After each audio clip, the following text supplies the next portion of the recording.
my lord, come in my bus. Africa. It's a very large place. It's a very big place. There's a lot of space there. There's a lot of space to do shit. There's all like plants and animals and trees and shit, you know. Plenty of potential to make a blockbuster budget animated kids film. I know that I miss the rains down in Africa, but sometimes ultimately I've got to take the time to do the things I never had. Khumba is a 2013 animated film from One Triggerfish Animation Studios. With a budget of 20 million, the film only earned back 28. Not a great profit, but hey, that doesn't make it a bad film, right? Right?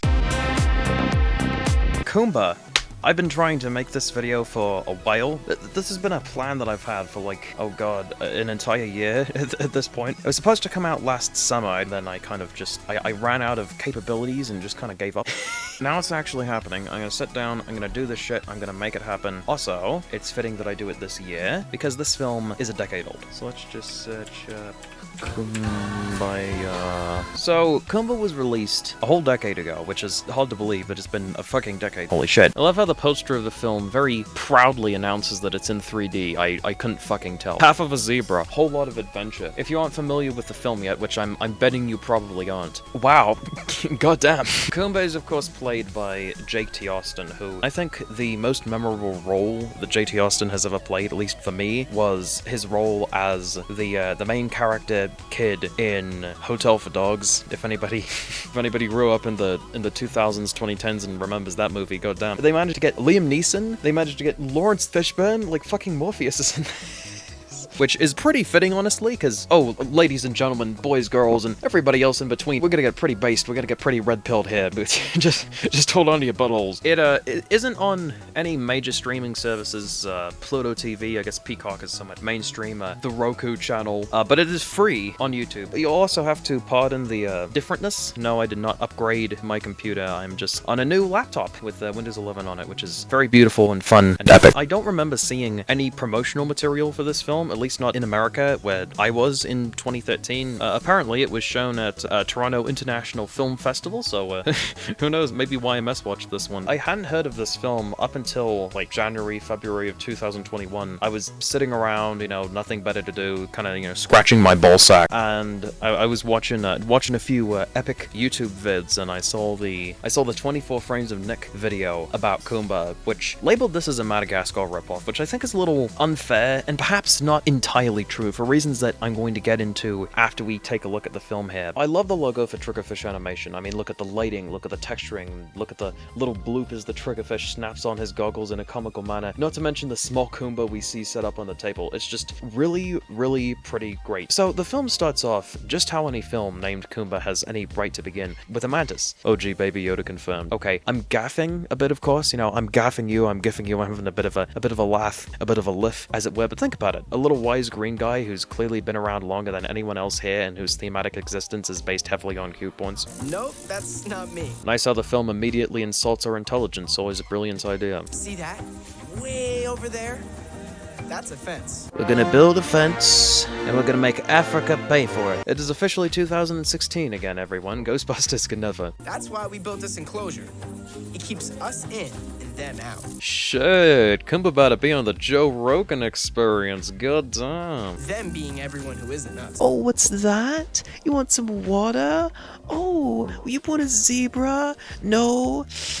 Well... Yup, zebras only. Fuck yeah, Equids only club, bitch, let's go! Sorry, I'm getting way too pumped about racism. Boy, I sure hope someone doesn't take that out of context. So, there's a ball game of some sort going on that gives us a chance to introduce some characters who are on screen for a total of about 25 minutes tops and only appear at the extreme start and end of the film. I mean, Tombi is obviously the girl boss love interest, and Seko, Khumba's dad, is there, but everyone else just fucks off for a little while. We do get to meet two of my favorite character tropes in children's animated movies, Fat and Slut. They have names, of course, but no one ever says them, and apart from this expedition dump alone, they serve no purpose to the story whatsoever. But we do know that the thin one likes to fuck, and that's what's important.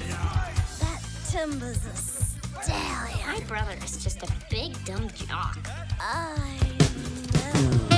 So, Khumba's born, and I'm not making this up. The first words out of his mouth, allegedly, are, "I'm white." Now, it doesn't exactly sound like it, but the subtitles seem to suggest this, and if this is actually what's going on, it has just another layer of something else, man, goddamn.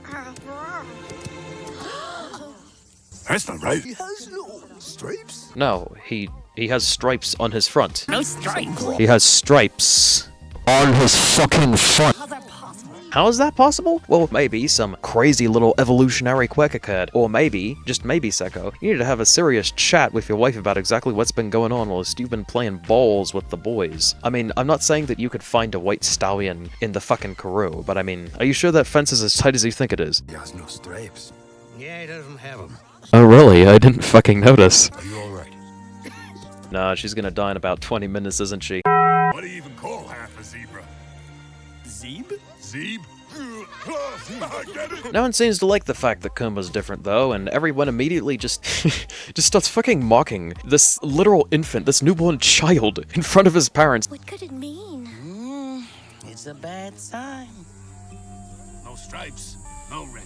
Okay, cool, but where's this conclusion coming from? You look up and see clouds rolling off at 20,000 times speed. Okay, no, I take it back now, that makes an assload of sense. So Khumba gets a little older, and the watering hole slowly dries up. Meanwhile, nobody seems to want to let Khumba take part in the national sport of rugby, however, leading Tombi to resent her family even more. Relationship goals. What's the matter, hotshot? Sore loser?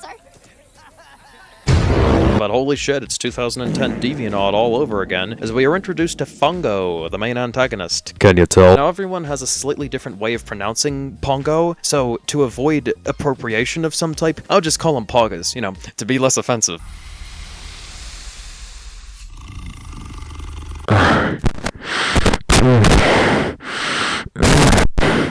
Oh, yeah, got a big whiff.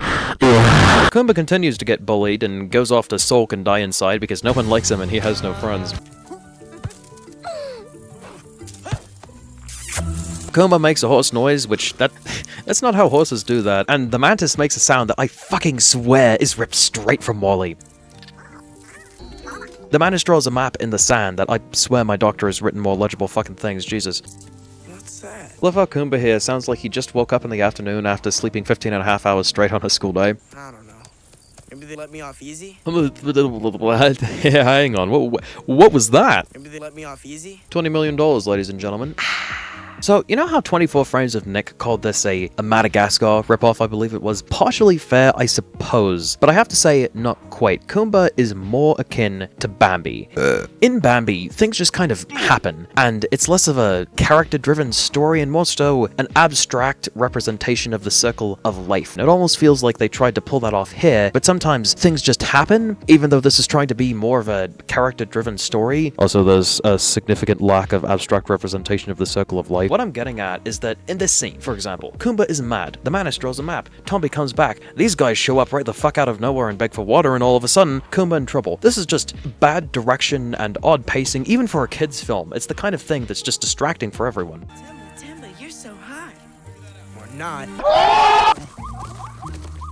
Intruders! Intruders! Intruders! The healer gives the leader of the zebra tribe some food for thought. If he had any, that is. Come. They have been in here so long, they have forgotten that. I don't even remember breakfast. Poggers is conveniently outside, however, and uses his smell-o-vision to determine that Khumba is the chosen one, but not in like a cool Luke Skywalker type of a way, moreover a brunch type of a way. Nuzzles your bulgy walgy ooh. We need more branches over here. Come on, we've got to close the gap. So Seko is pissed off about all of this enough that he tells Khumba as punishment to drink half of his rations. Yeah, you tried to help someone? Fuck you, dive thirst, bitch. Half rations for half zebras. For you, Mama. You're growing. I'm dying. Do you know why I named you Khumba? You see, Khumba means skin. Hey y'all, how you doing? My name is Skin. Now I can see where they're coming from. I guess Khumba's skin is different, but perhaps naming him after the non-conformity that he gets constantly fucking harangued over is perhaps slightly incredibly cruel. I guess they had decided what they were going to name him, but they also could have just chosen to not name him that. Now I should probably mention that this tale is based on a piece of African folklore where roughly a horse or a stripeless zebra is wandering around and he finds a magic watering hole, he goes for a swim, he comes out with roller stripes, he finds that everyone else wants to be just like him. And, you know, it's a great short bedtime tale, but perhaps a difficult thing to adapt into a 1.5-hour film. Okay, yes, the Brothers Grimm fairy tales are what powered Disney for a long-ass time, and it's not like those films are rich with plot and character drama every time, but even those had a little more substance and things that could happen in them than a stripeless horse went for a swim and then everyone started clapping. So, anywho, the magic bug from the beginning of the film draws a map in the dirt, and Khumba decides, why the fuck shouldn't I blindly trust this? But then his mom dies. That's why your mama dead. Dead as hell. And this seals the deal. Mama, I'm sorry. For what? I mean, seriously, what did Khumba do? Nothing. Unless, wait, did he have a hand in his mom's death? Did he fucking poison her with that green-ass fruit from before? Holy fuck, this is my new conspiracy theory, everybody. Khumba killed his mom. It was an act of corporate espionage. That evening, he leaves, meeting another character who also only appears for 15 minutes and does nothing to really advance the plot. He's kind of just there to be there. And he's a funny character sometimes. He's a questionable character sometimes. Holy shit. But there's no real story coming from this guy. Like, you could cut him out and it wouldn't change the film one bit. The name's Skulk. Skulk. Well, at least it's not as bad as Skim. I've got the answers to all your problems right here. Skulk's 100% natural herb miracle formula. Holy shit, he peddles essential oils on Facebook. I tell you, it works on anything, even a rock. Samples of my work right here. Please buy my products. They definitely are not my cocaine-ridden nasal mucus. Skulk? Skulk? Right this way. You gotta earn those stripes. What the fuck? Good evening, madam. What a treat running into such a lovely lady on such a lovely evening. With a fine feather duster, I might add. Ah, I am not a cleaning implement. I am an artiste. I wanna die. Did you hear what he said about my feathers? Take him down, Mama V. Okay, so we've had some false starts, but these are the actual characters who we spend the rest of the film with. Mostly. Mama V and James Corden. My mother died. This is awkward. How can you Need help closing the deal, Skulk? Let's do it over dinner. He's not food. He's worth a lot of water. Let's eat him. Keep your backsides covered. Well, it's too late for some of us. Shots fired! Oh, magic! I'm so thirsty I'd settle for any old water hole. Right, Mama V. Where is this water hole? Damn, this music is unfitting. I hope you're paying attention, because that's going to become a theme, my boys. All the fight scenes in this film are just so awkward and poorly paced, and this is only the second best example, maybe the third. Thanks. If it wasn't for you, I would have been Mama V's always picking up lost causes. You're saying you can get us to a water hole? Yeah, and it would be good to have some company. Well, how about you just tell us where it is? Because in my book, two's company, three's... No, wait. 2.5 is a crowd! I guess that's not a goodbye hug. You in or out, Bradley? Where you go, Mama V? I go. This is gonna be a long journey, isn't it? So Seko realizes that Khumba's gone. He sets out to, you know, go take a look, take a look-see, see if he can find his missing son. Tombi wants to come too, and Seko tries his very hardest to not be sexist. No, this is man's work. Meanwhile, Skulk and company are busy eating trash when Poggers comes along. Give me one good reason. Go on. Give it your best shot. Tell him to hit me with his best shot. Now, you're a sophisticated, discerning gourmet type. You are what you eat, right? How about some organic, free-range, fresh meat? Did you know you have rights? Well, guess what? The Constitution says you do. I'm Skulk Goodman. If I can talk one of the most terrifying predators in the crew out of eating me, I can talk you out of jail. Please buy my essential oils. I promise they're not mucus. Heart still beating fresh. As in, young and tender, zebra fresh. Actually, he didn't look like much of a zebra. He's half striped. He doesn't have stripes for a fucking loser. Tracking across the Karoo is hard work. Oh, you noticed. Did you know he eats his prey while there's still a heartbeat? He feeds off their fear. That's how he gets his powers. So Poggers eats people, but no, actually he doesn't. He just eats their fear. Okay. Do you think he would eat my fat fucking cock? They make it to a bonfire to spend the night, which is a terrible fucking idea, holy shit. The humans who made this are likely in the extreme local vicinity, which spells extremely bad news for a group of prey animals. Not to mention, people build fire in the wilderness to keep the wild beasts at bay, but it's wholesome, so we overlook that. And since we're 28 minutes in, why not make it a musical? For full context, there are no more songs in this film. There were no songs in the film before. There are no songs before or after this. It just comes right the fuck out of nowhere. Although to be fair, I suppose that actually calling it a song might be a bit of a stretch. Patronized, declamorized. That's not even a real word. Demonetized. I think I get the picture. I love how Khumba is just sitting there, like, just legit, like, shut the fuck up, bitch. I was all stressed out. Oh, really now, Brad? I guess art truly is subjective, isn't it, ladies and gentlemen? Some birds are just not meant to be caged. Hey, Bradley? Maybe some birds aren't meant to be let out. You, Mama V? Where are you on the run from? Well, it's just not that important where Mama V's from. A tragic anime backstory is much too much for a fresh, young zebra like Khumba. Sometimes the past is best left buried. Just like Khumba's mommy. Wait a minute. Wait. Hold the motherfucking phone. What do these zebras do with their dead? I mean, Khumba's mom just fucking disappears from existence, so they obviously moved her out from the rock, but where did she go? Is that where all the 6 zebras go? Is fake Pride Rock a hospital? Is it the hospice? Do they have a hospice? Was it there? Did they bury her? Did they have a cemetery? If so, where was it? Or did they just fucking throw the corpses over the fence and let Fongo eat the dead? Or maybe it's just a family-friendly film that has no need for a full mortuary lore. Meanwhile, Seiko and Poggers remain hot on Khumba's trail. I love how the only purpose of Skulk and his crew is to have the shit just beat out of them repetitively, and then left there bleeding in the mud. The next morning, Khumba stops to admire some dung insects rolling away doo-doo feces, which is always fun to see. Presumably the ones from that morning, because there's no other animals in the immediate local vicinity. Now, isn't that a lovely thought?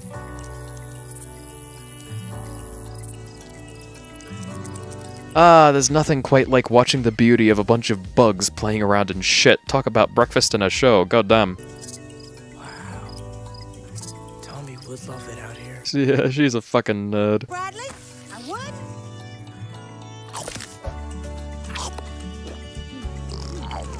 would. It's funny because he shit himself.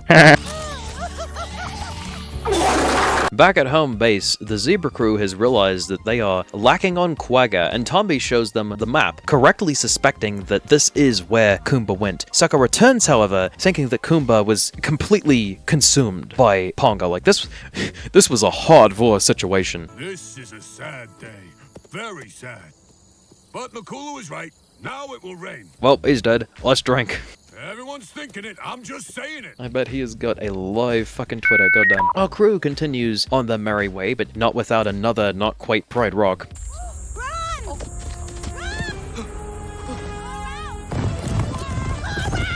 We gotta go through.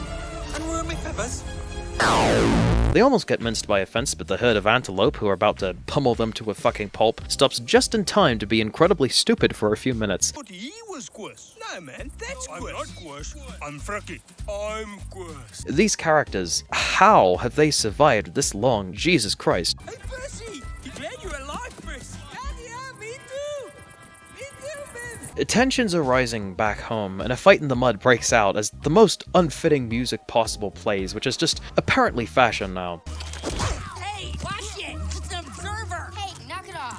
Now Pongo's had a taste of zebra. Do you think he'll stop at just one? My god, he's literally talking about the predator who hunts their own kind for thrill after thinking he killed and ate his entire son completely. What is with the quirky Paw Patrol tier music? Bradley seems to have found the waterhole, but really they've just found a nature preserve with what I can imagine is the strictest HOA imaginable. Mission failed! Hey! Welcome to Ying's Animal Sanctuary. Well, howdly doodly, neighbor. Can I interest you in the gospel of Jesus Christ? You know that is our drinking water? The one endangered species gives Khumba some motivation on how being different is cool and epic and based, almost being the second most psychotic side character in the film, which, well, we'll get there, but this guy definitely has a Colin Firth level Fallout shelter somewhere, I'm just saying. If them farm birds could see me now. left behind at the ostrich farm year after year, while they got to go to long abattoir. Bradley, an abattoir is a slaughterhouse. It sounds French. It must be fancy. I wish they had slaughtered me. I love the way Khumba just fucking pushes Bradley off. A tourist group appears in Land Rovers and takes some very epic photos. Wait up!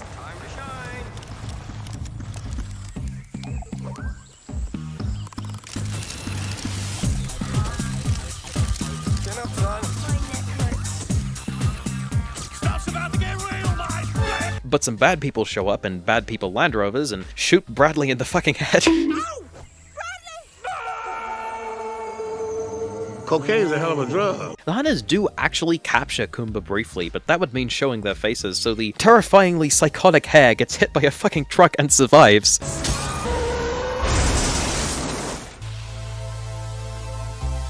Boggers is still looking for some tender, pale zebra ass, but not before Seko and Tombi bond a little bit more. Khumba and company make their way along a hideously unsafe cliff face as they make their way to the Great Black Eagle, all whilst Bradley annoyingly waxes philosophical. What is a dream? What's real? Is life just a big stage? No, we all just... Bradley, snap out of it! Boys, enough. I love how, at this point in the movie, even Khumba's getting fed up with Bradley's bullshit. Oh, grand. You'll get a magnificent view of our Death Clock from up there. Does everything have to be a huge drama for you? But why not? I've been waiting in the wings my whole life. If I'm going to die, I at least want it to be thematically satisfying. Khumba and Bradley go on ahead and meet the most terrifying things I have ever seen in my life. Jesus fucking Christ goddamn. Like, they're supposed to be cute scary, I guess? But holy shit. Oh dear. Take care. Your laughter will incur the wrath of the wings of doom.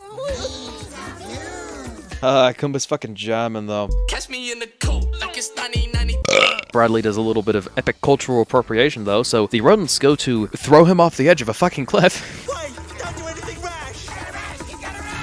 Rash, what a loser. I'm an ostrich. I can't be spread eagle. But then the mighty black eagle appears and calls Khumba to the top of the mountain. Who dares disturb the mighty Black Eagle? Ascend! Top of the morning, chill out his mate! As Khumba ascends, they actually sing Kumbaya, I want to die.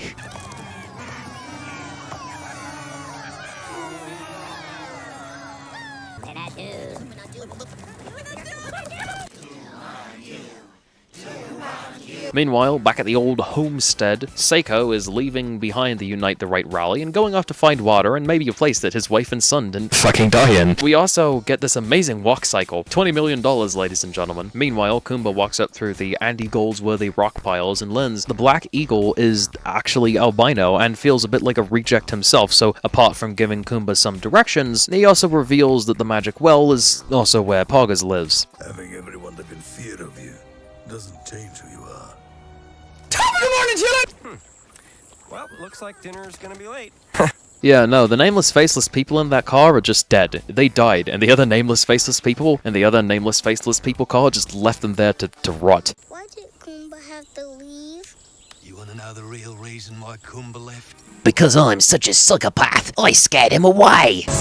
Back at the good old nature reserve, the watering hole is filled with oil and dead bodies, so the animals decide to leave, along with Khumba's herd, who have realized that they need less mud in their diets, and from Nigel's perspective, apparently more bugs. But now Poggers is hot on the trail, arriving at the watering hole and giving us a great opportunity for a fart joke.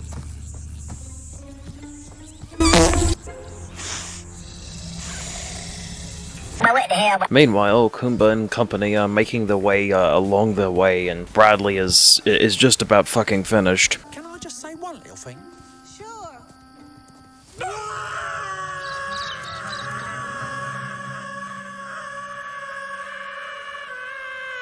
Oh, look, the farm. Okay, yes, that one made me laugh. Do you think there'll be any ostriches? Do you think I could get laid? But at the farm, they're attacked by a murderous sheep who wears the skull of her dead husband and tries to fucking kill them with a lawnmower. I'm not making this shit up, man. That should have broken his leg and inadvertently killed him, if not directly. I was gonna tell you. He'd love to sink his teeth into a young zebra. Oh, yes, Nora. He'll like that, I'm sure. You know, I've been making some edgy jokes here and there about poggers and young meat and all, but this film is really not helping its case, bro. Khumba escapes, but Mama V and Bradley realize that Khumba is leading them into the jaws of death, and we also learn that Mama V lost a child to Pongo. What were we thinking?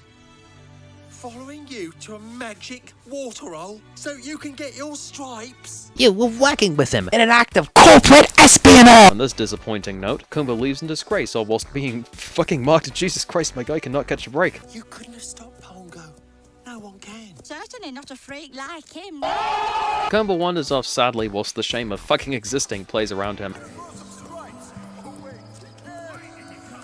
Certainly not a freak like him, right, Nora? And let me give a friendly little pro tip to any aspiring filmmakers and movie entrepreneurs out there. When someone is having a flashback to people mocking them, especially, you know, verbally, don't play audio from the last scene. Give it about 10 minutes. Okay, it might be the thing that set them off or whatever, but it has no impact on its own, and makes the compounding resentment feel smaller, and makes the actual scene feel more repetitive. And for some reason, they just dwell on this. Like, it's not like this is a groundbreaking thing, and it's just a random one-off character who appears here and there throughout the rest of the film. I wouldn't have even put it in if it was me, which of course it wasn't. Pity, they should have hired me and given me money. Not much though. We do get a nice song though, and I like the shot that represents Khumba's feeling of being lost in the nothing and also feeling smaller than he actually is. Feeling resentful and leaving him behind, Bradley and Mama V are hoping that Khumba will find them again, but hey, what's up, Danger? Bradley, in his eternal genius, spills the beans, and Pongo is now headed after Khumba, and Mama V, who's been saying all throughout the film that they need to be moving forward and not look back at all of a sudden wants to go back, which is, I guess, a cool character arc moment, but doesn't feel that well earned because it just snaps like a switch and comes right the fuck out of nowhere. Yeah, this character arc could have been a little smoother. Funnily enough, even Bradley points this out. Are we going forwards or backwards now? I'm confused. Nice clipping. So, Khumba fucking dies in the salt pan. Well, okay, not really. He gets rescued by the healer he saved from before, which is a nice come around, although I'm not sure exactly what she's doing here. This is a long-ass journey, and even if everyone is looking for water, which I mean they are, they still need to go in the exact same direction to meet up like this. But whatever, everyone is headed to Ngao Mountain, and that's what's important. Simba, you have forgotten me. Now, upon learning that his son is alive, Psycho Time Corporation knows that's where Fongo lives. And, like, you would think that this would have come up at some point. I mean, the zebras obviously know that the Poggers is a thing, right? To the point that they know where he lives. I don't know, I feel like if my son was headed out to a magic watering hole or some shit, I feel like I would have said, hey, don't go to the fellow who's been trying to get into our home and eat us for the past all of my existence. You think I was just another bunny hopping around munching carrots, dropping bunny raisins everywhere? I love how even though the shot has changed, we get sort of a play-out moment, which is very important to the plot because the psychotic endangered hare is talking about his fecal matter. Maybe there's something else waiting there for you. Yeah, like death. But a fire starts and blocks the path. This will be important later. Meanwhile, Skulk sees this crazy-ass sheep sitting around talking to herself, and after a quick sales pitch thinks, this is the perfect opportunity for a successful partnership. Partner-sheep, I should say. I didn't have much of a sheep mentality myself. She says as she walks off with a literal snake oil salesman. Khumba starts to make his way far under the misty mountains cold, finding cave paintings of the story that his mother told him, which, I gotta say, a race of zebras who can think for themselves, engineer a fence to keep predators out, hold some form of elder-based government, and interpret drawings and paintings, should be able to honestly just, I don't know, dig a well, have some sort of lifting system for it. Like, it's not that difficult, and anyone who can remember a location should be able to also know about groundwater, but I mean, if they did, we wouldn't have a movie, so everyone stops to stare at the pretty fire. I guess you could literally just walk around it. Oh my fucking god. Keep together, kids. Endangered species coming through. My individualism only takes priority when it's convenient for me. We're not gonna let a Barbie stop us.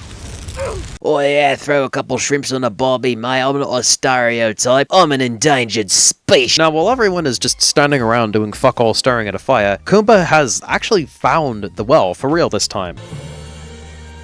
And when they came out, they were all striped. Yeah, they were all Striped. But the thought of the others telling him that being an individual is like a good thing and like a cool thing holds him back. And in this vital moment, he finally meets Poggers, who has been hunting him around the cave this whole time. Now, during this fight scene, the music gets a little more fitting, but the shot times are the same length. It just does not feel like the intense climactic fight it's supposed to be. Like, I mean, don't get me wrong, you know, pacing should be somewhat consistent, but you can change the pace of the pacing a little bit for fight scenes. As a matter of fact, you're supposed to. Also, they don't bother really dropping the frame rate here, so while things happen quickly, it feels less jumpy, and I feel like this would have, you know, looked a little bit better in 2D animation, but they definitely could have pulled this off pretty badassively in 3D, but they just didn't. And that's sad, because with better shots and some better line timing and a little bit of cinematography, this could have been really badass, but it feels really broken up and just takes you out of the action. Also, there's the shaky cam effect that's just playing the entire fucking time, which is certainly a choice, I guess. But in a vital moment, Poggers has a Vietnam flashback to his childhood, and this lapse of presence lets Khumba escape from his grasp, making it to the surface just for Pongo to pull him back in a decently frightening way. Props. Why are you running?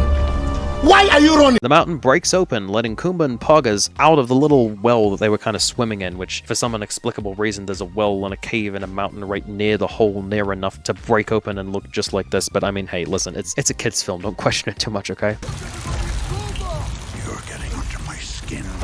You're getting under my skin. This scene here is actually really well done and has some decently dramatic cinematography and tension. That being said, there is a way to make CGI characters look wet, and this is sadly not it. They were just shot out of a waterfall. They should be soaked. They look dry already. Pity. I could have made a wet mane joke here. Anybody remember those?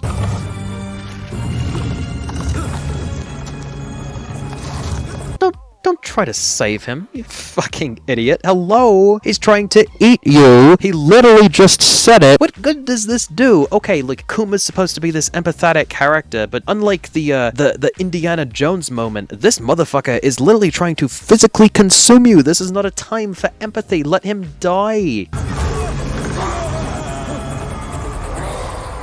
Don't look, kids. That's more like it. He's dead? He could have survived. The convenient earthshake causes Khumba to have to run for his life, but he falls into the lake and the death music starts playing. But of course, we wouldn't complete the archetype of the hero's journey without the fake-out death. Very nice. No, I have a major concussion. Well, I guess you could say he earned his stripes, which he should be bleeding out of pretty profusely, but not in this Christian Minecraft server. Now everything is happy and balmy and friendly and nice, now that Khumba killed the only predator in the Karoo, because it's not like there are other lions and cheetahs and wild dogs and other leopards that exist as well. They're in the Sahara, it's not a thing to worry about. Another ball game starts up, and everyone comes together happy to share water, friendship, love, and the very distinctive possibility of being eaten by African predators. And of course, the mantis lets Khumba win by playing God with his peons. And that's the film. The credits have the single most 2013 song I have ever heard in a decade, but I will admit it is fitting for the message of the film, and it is kind of a banger. Yes, I do unironically listen to it now. Don't at me. Ultimately, yeah, is this a bad movie? No, I mean, it has some decent animation, especially for 2013, and especially for a smaller studio as well. That being said, I gotta say, watching the credits, the storyboard art, concept art, I don't know really what it is, but it's interspersed with the credits, and it's fantastic. It has a distinctive style, it has a great grasp of characterization, and that does not really shine through in the final film with the models that they use. I think it's more the case that Khumba is stylized to a fault, so much so that things get a little lost in translation. The character design is interesting. There's some shots where Khumba looks cute, I guess, which is an important thing for a family film. This goes for some other characters as well, but these zebras, oh, Jesus Christ in heaven, these zebras, goddamn, they look just fugly as hell, and I think that this is partially the fault of the people in charge of character design or the people who actually made the models for the film, but either way, the look of everyone was perhaps not the major strong point here. One of the best exercises for a budding young animation talent is drawing your characters from every single angle and then making it spin around perspective. In doing so, you make a really cool little gif with a lot of shitpost potential, but you also make sure that the characters are appealing from every angle, and it appears that this was just not done here, or someone signed off on shit early to push things through quickly and not waste money, which is understandable. It's not like $20 million is a huge budget at all, but it's not nothing. I can only imagine how cool this film would have been if it was all in 2D, especially considering what the concept art, or at least what I suppose is concept art, looked like. But that was not cool or what anyone else was doing in 2013, so The movie industry is ultimately a trend-driven business after all. Now let's take some time to talk about the actual animation itself. Character design aside, the modeling seems to be pretty good, and I don't really see any real glitches in the models themselves. The rigging and weight painting do not seem to have any issues whatsoever. That being said, I did notice some technical glitches and whatnot, like this walk cycle here and this blink that Mama V does there. I suspect the software the animators were using for Mama V and just the rest of the film in general, possibly blended given this is a younger studio, but likely Maya, what Disney and everyone else were using in 2013 if they weren't Pixar or DreamWorks who did things in-house. But more likely than not, it just didn't adequately display her eyelashes in the pre-render view when they were animating the shot, or it could just be pure laziness, who knows. I doubt it though. After all the time is spent on a render or the finishing pass where a big boy computer makes everything look nice over a painfully long period of time, they might have just needed the film to come out and they didn't want to spend another 5 to 6 weeks fixing an issue on a 5-second clip. Secondly, the animation has a sort of smooth quality to it, and not in a good way. This was common in older computer animated films, especially from the 2010s specifically, and I believe this was partially born from maybe a gamer mentality of show everything at a high frame rate. Animators are nerds who like to make things look technically impressive, and this is great for the people making the animation itself, but not best for the final viewers per se, as it makes the final result just look unrealistic, thus subtracting from the experience. The texturing is what I would expect from the time, and the shading is not too bad. The compositing is actually pretty decent, and the lighting is surprisingly good in some scenes, but the water and mud simulation definitely leaves something to be desired. Like young zebra meat. And oh boy, does the pacing of this film need work. I mean, there's no real working on it anymore, but you get my point. Now, I know that humor is topical, and I know literally nothing about Cape Town or South Africa, so a lot will be lost to me in this sense, although I'm sure this is the very same for anyone who's watched anything that's not of their immediate region. Mispacing can be overturned by a good plot somewhat, and maybe a reasonable amount of plot threads weave together in an entertaining and relevant manner, but Khumba is just very thin. Don't get me wrong, the film tries to take itself a little more seriously than other stuff maybe, but I think that it just gives out a feeling of dryness. Get it? One nice thing is the day and night cycles are very realistic. The when and the where of what the characters are doing during the movie seems to pretty consistently make sense, and I know that's kind of a mundane observation. Yeah, I'm real fun at parties, can you tell? But so many times I see the time frame in films just jump way the fuck around, and it's the kind of thing you don't notice until it's done wrong, but they pulled it off pretty well here. In Bambi, the focus is very much on the beauty of nature, and whilst the characters do have dialogue and a little bit of development, they come next in line to the abstract naturalism that fills every corner of the film. In Khumba, there are some nice nature shots, but they're second to the dialogue and story, or lack thereof at sometimes, and that's not necessarily a bad thing. You know, some films pull that off very well, but with the pacing and the way the dialogue is handled here, I think that this is where the film starts to feel a little boring. Also, we need to talk about the editing. Well, okay, it's not really the editing. This being an animated film, it's mostly the fault of the screenwriting department. It's one of the things I noticed when I was editing this review, so let me explain. One of the things you might not notice immediately when you're watching a movie of any type, especially a modern movie, is the way that most dialogue is edited nowadays. Typically, you cut to the next shot in a scene, whilst a little bit of the dialogue, just the end of the dialogue from the previous shot, is finishing. Maybe a frame or 5, sometimes more, sometimes less, but Khumba takes this technique and turns it up to 11 by cutting in dialogue 5, 6, 7, even 10 frames ahead almost every time. And this is something that I find commonly in a lot of kids' films. There's a lot to say, and you need to keep the kids' attention, so, you know, you can use this trick to make it feel like the scenes are moving a little faster, but if the film is rushing through an exposition shot as fast as an action shot, when the action scenes actually do show up, they feel like they have less impact, and the poor pacing of these action scenes shines through even brighter. Thanks, Obama. Because of how much this technique gets used in Khumba, the film feels like the visuals are pulling too far ahead sometimes, and that's what can make the film feel so awkward and even boring. And this isn't necessarily in the editing department, as I was saying, it's more likely the people writing the screenplay. In an animated film, you usually figure out what you're going to do and only render what you need. Rendering takes time and powerful, expensive hardware, so you need to plan everything out beforehand. If the animation is done, you can easily produce a dialogue shot with a few extra frames in the front and the back, but bear in mind that those extra frames could cost up to an entire day per shot depending on the settings used in the film and the capability of your hardware. And obviously Triggerfish Animation Studios is not Pixar, they don't have multiple supercomputers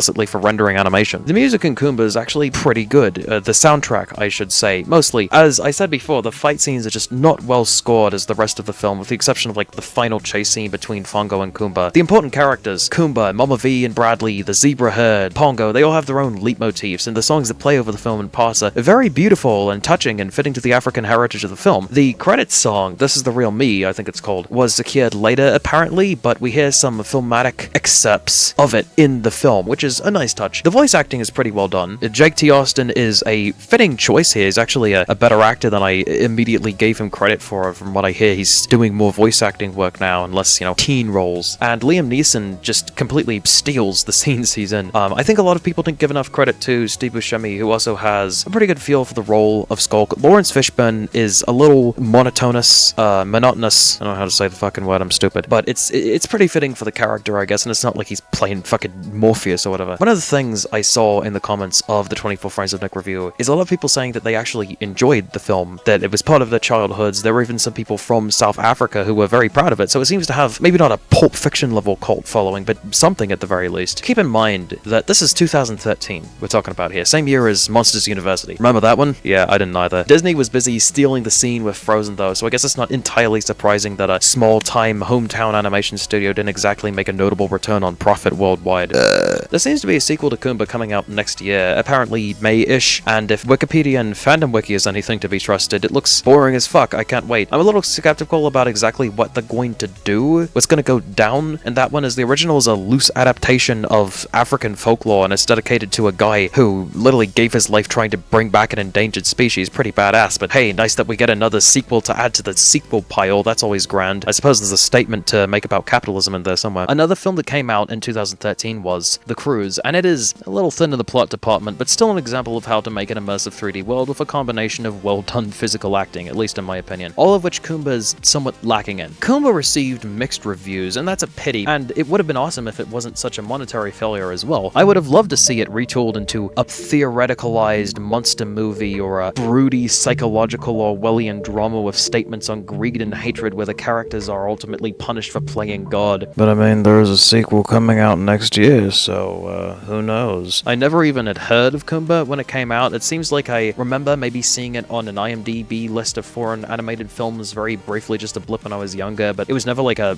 prevalent thing in my childhood. Then I saw the 24 Frames of Nick review and I thought, Ackwit's based, and then it completely left my mind. Finally, it popped up in my recommended free with ads on YouTube magically one day, and I decided to make a review that, for many, many reasons, took me a fucking year.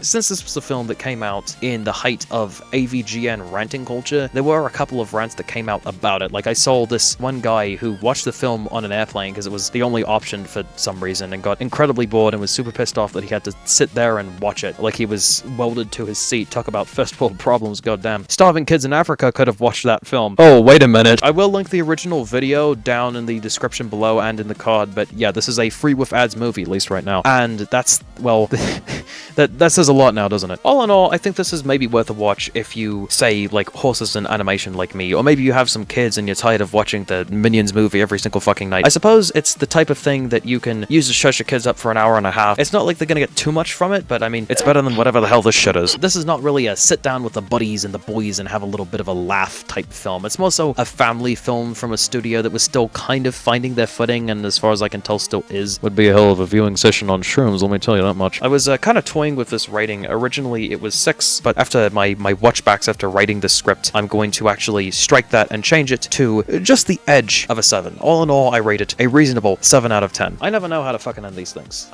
It's a problem that I have. This is a problem now. Talk about first world problems, am I right? Subscribe to me on YouTube. Do the YouTube things. Do the liking and do the other cool algorithm boosting things that only serve to benefit me. Also, give me money, please. I beg of you. You can follow me on Twitter to watch me say stupid things and post pointless art, and you can also die inside. With all that being said, yes, goodbye.